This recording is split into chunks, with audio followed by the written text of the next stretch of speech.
এগুলো সব আমরা তো যোগ করতেছি, এখন এগুলো সবগুলো একসাথে করে এখানে কয়টা হয়েছে দেখো তো। গুণ গুণ এখানে গুণ গুণ 4 এখানে কিভাবে খালি করে 4 লিখো 4 লিখো।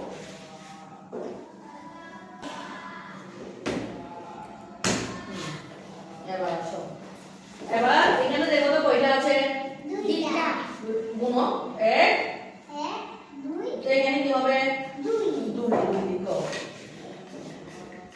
Very good. এখানে কয়টা আছে এখানে কি লিখবে